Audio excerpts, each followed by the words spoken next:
Hi, Founder fans. Jason here, and today we are discussing Federal Farmer number 6, a continuation in our series about the Anti-Federalist papers written by probably Melanchthon Smith called The Federal Farmer. Now, as we discussed last time, The Federal Farmer was in 5 parts in October of 1787, just less than a month after the Constitution had first been published to the public, and they were wildly successful, which was really the impetus to writing more, although the Federal Farmer apparently had more to say. So, come the following January, most of them were published, but this first one is actually dated December 25th, 1787, Christmas. And for Christmas, the Federal Farmer, who again was probably Melanchthon Smith, published this paper. Now, first of all, he acknowledges, hey, I already said what I had to say, but I think I got some more to say.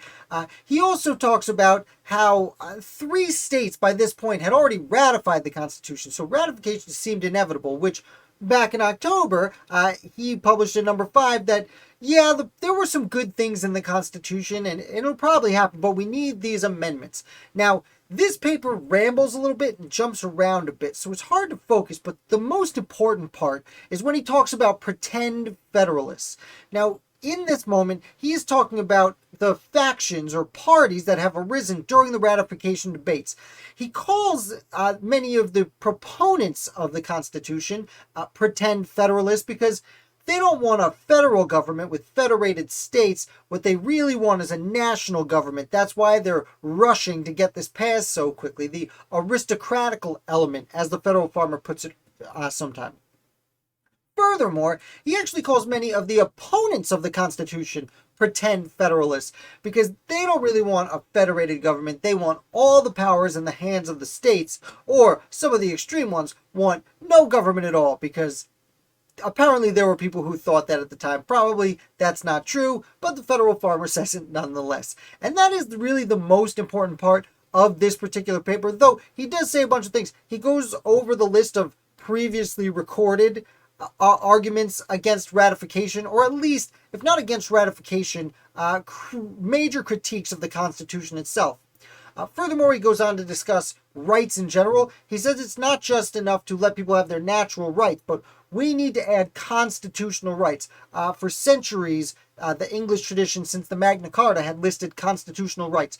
All the individual states listed constitutional rights. And one of the major Federalist arguments at this time was, well, we don't need to list those rights in the Constitution. They're already listed in most of the state constitutions. To which most Anti-Federalists replied, yeah, it needs to be listed in the constitutions, so we should list this in the Constitution. Again, the Bill of Rights was not a thing quite yet, so while we today kind of look at the American founding as having given us the Constitution and the Bill of Rights, when the Constitution was being ratified, there was no Bill of Rights. So everything from freedom of speech, freedom of religion, the right to bear arms, well-regulated militias, trial by jury, local trials, trial by your peers, the ability to confront your witness, just everything that we take for granted as a right was not around at this point. And one of the reasons the Bill of Rights was written was for the Anti-Federalists, including the Federal Farmer. Now, this paper ends very strangely.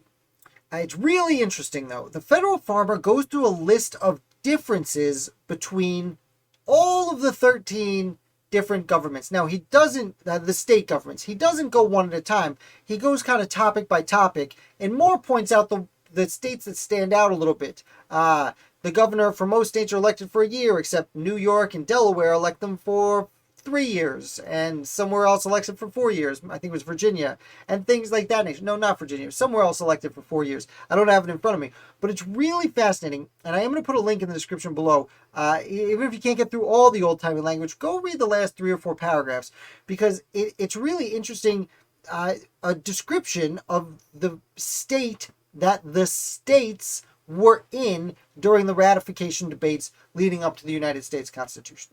So that is, in essence, a very long and rambling Federal Farmer number 6, boiled down as best as I can condense it for you. I hope you enjoyed this. If you did, hit like. And if you want to help the algorithm, leave a comment. Tell me what you think. Thank you so much for watching. I am Jason. I will be back with another Founder for you tomorrow.